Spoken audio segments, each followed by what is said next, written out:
Shalom jemaat sekalian dikasih Tuhan. Senang sekali pada malam hari ini kita boleh kembali berjumpa di dalam Mesbah Keluarga GKR Gedong. Hari ini juga merupakan hari pertama dalam rangkaian doa 10 hari. Jemaat sekalian, di dalam rangkaian doa 10 hari ini kita akan membahas 7 ucapan berbahagia dalam kitab Wahyu. Tapi sebelum kita merenungkan firman Tuhan, mari kita bersehati, bersatu dengan keluarga, kita menundukkan kepala, kita bersatu dalam doa.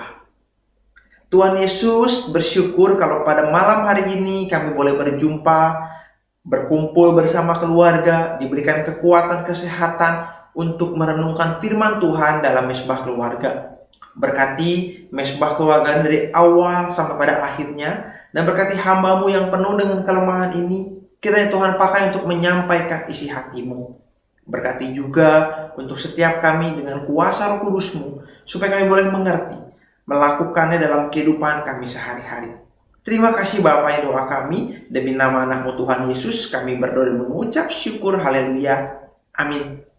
Jemaat sekalian, mari kita membuka Alkitab kita dari Wahyu, pasalnya yang pertama, ayatnya yang ketiga. Begini bunyi firman Tuhan.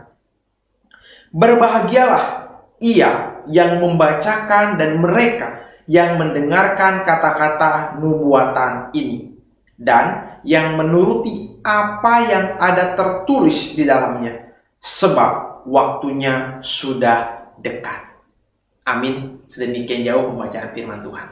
Jemaat sekalian, firman Tuhan yang tadi kita baca, Wahyu pasal 1 ayat yang ketiga, merupakan ucapan yang pertama dalam ucapan berbahagia yang ada dalam kitab Wahyu. Kitab ini sebenarnya merupakan kitab yang saya yakin seringkali begitu ya, banyak orang percaya sangat merasa enggan untuk membaca kitab ini. Bukan karena apa-apa, karena kitab ini dirasa begitu sulit untuk dipahami dan juga banyak sekali perumpamaan atau bahasa kiasan yang sepertinya tidak relate dengan kita pada hari ini. Ya tentu saja karena ini adalah kitab yang ditulis untuk orang-orang pada masa itu. Tetapi sesungguhnya kalau kita membaca, perhatikan baik-baik, kitab ini memberikan kita suatu hal yang sangat jelas. Yaitu bagaimana kehidupan seorang percaya seharusnya di masa yang akan datang, yang juga akan berdampak kepada kehidupannya yang kekal nantinya. Suatu petunjuk untuk hidup lebih baik lagi menjadi orang percaya. Jemaat sekalian dikasih Tuhan, kitab ini atau bagian ini adalah merupakan kitab Wahyu ini maksud saya ditulis oleh Rasul Yohanes, yang memang kalau kita baca di ayat yang pertama dikatakan memang inilah wahyu Yesus Kristus yang dikaruniakan Allah kepadanya, supaya ditunjukkan kepada hamba-hambanya apa yang harus segera terjadi. Nah, pada bagian ini keadaan pada waktu itu setiap orang percaya sedang mengalami badai aniaya. Mereka mengalami penderitaan yang sangat berat. Mereka tertekan dari berbagai macam sudut, dari berbagai macam pihak.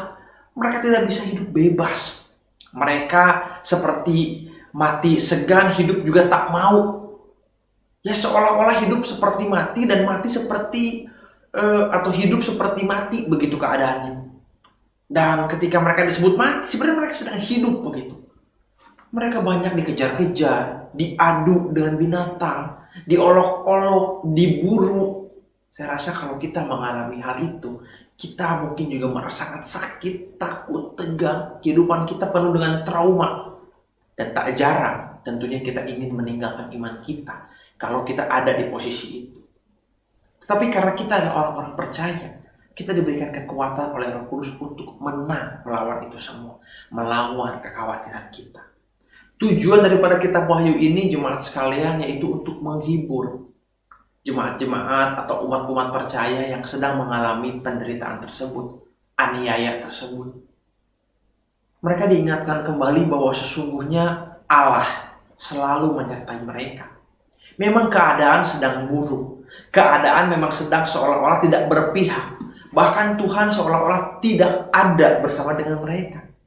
Tidak ada yang menolong mereka secara ajaib. Sehingga mereka merasa enggan untuk hidup atau untuk tetap teguh beriman kepada Allah. Tetapi jemaat sekalian dikasih Tuhan, kitab ini memberikan penghiburan kepada setiap umat percaya pada waktu itu yang membacanya. Yang memang berlandaskan, diingatkan kembali kepada setiap orang yang membaca kitab ini, umat percaya yang membaca kitab ini, bahwa hubungan engkau dengan Allah itu yang terpenting. Dunia boleh begitu menjajah kamu, menginjak-injak kamu, menganiaya kamu karena iman. Tetapi ingat, Allah Maha Kasih. Ia telah mati. Karyanya jelas tertulis di sini dalam kitab Wahyu ini. Bahkan kalau kita baca sampai akhir, kita bisa melihat bagaimana nasib kehidupan orang percaya, yaitu hidup bersama Allah sampai selama-lamanya. Hanya bagiannya, bagian daripada setiap orang percaya adalah untuk terus bertahan dalam kasih mula-mulanya kepada Allah. Karena hubungan dirinya, pribadinya, imannya dengan Allah, itu yang paling penting.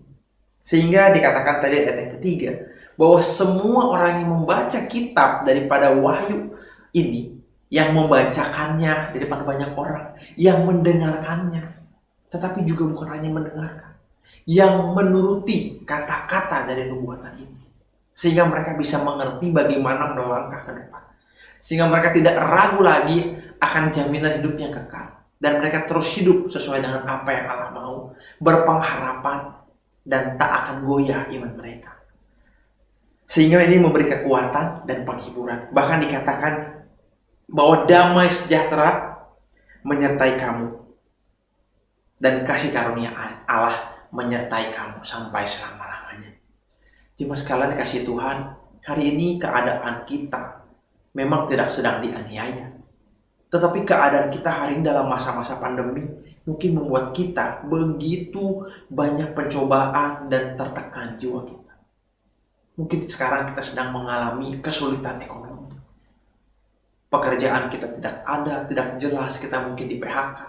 Usaha kita pun mengalami penurunan, bahkan mungkin ada yang bangkrut. Kita juga bosan untuk di rumah terus, tidak bisa berjumpa dalam persekutuan ibadah, apa-apa serba online. Belum lagi peraturan pemerintah yang menegakkan terus prokes. Ya memang baik, tetapi seringkali membuat kita jengah dan bosan mungkin. Bahkan hari ini kita juga sedang berduka karena ada saudara kita, teman kita, sahabat kita, bahkan keluarga yang terkasih yang kita benar-benar sayangi, yang dekat sekali dengan kita, telah dipanggil Tuhan oleh karena pandemi ini. Tetapi hari ini firman Tuhan mengingatkan kepada kita bahwa kalau engkau ingin mendapatkan berkat yang sejati, yaitu pengetahuan yang benar akan siapa Allah, bagaimana karya terhadap kita, umat pilihannya, dan bagaimana janjinya dia akan selalu menyertai kita, dan damai sejahtera kasih karunia itu ada dalam diri kita. Kalau kita mau membaca firman Tuhan lebih lagi, kalau kita mau mendengarkan firman Tuhan dengan sungguh, dan kalau yang paling penting kita melakukan apa yang menjadi kehendak Tuhan dengan baik.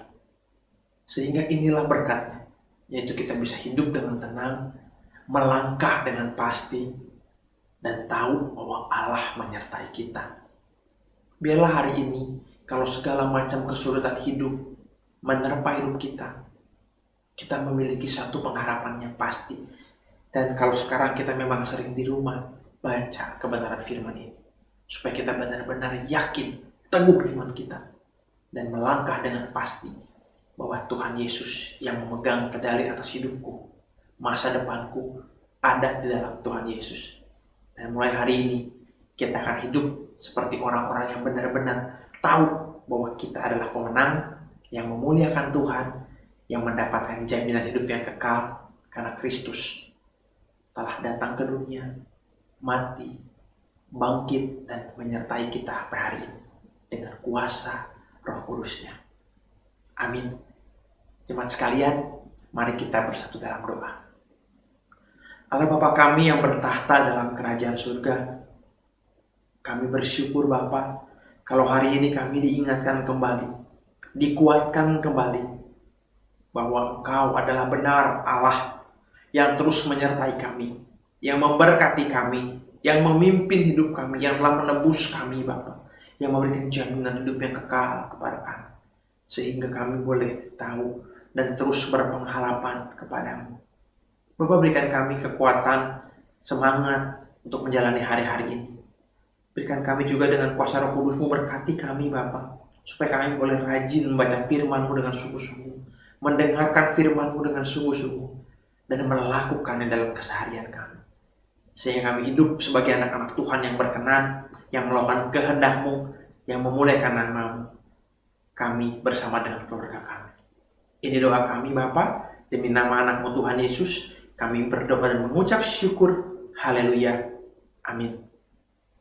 Sampai di sini jemaat sekalian, persekutuan atau mesbah keluarga kita dalam rangka doa 10 hari. Jemaat sekalian, jangan lupa setelah ini jemaat sekalian boleh berdoa bersama dengan keluarga, sharing, dan juga pada pukul 7 malam hari ini, tanggal 14 Mei 2021, mari kita mengikuti live streaming ibadah penghiburan daripada semua kekasih kita yang telah dipanggil Tuhan terlebih dahulu. Yang kita bisa sama-sama memberi kekuatan dan mengerti rencana Tuhan.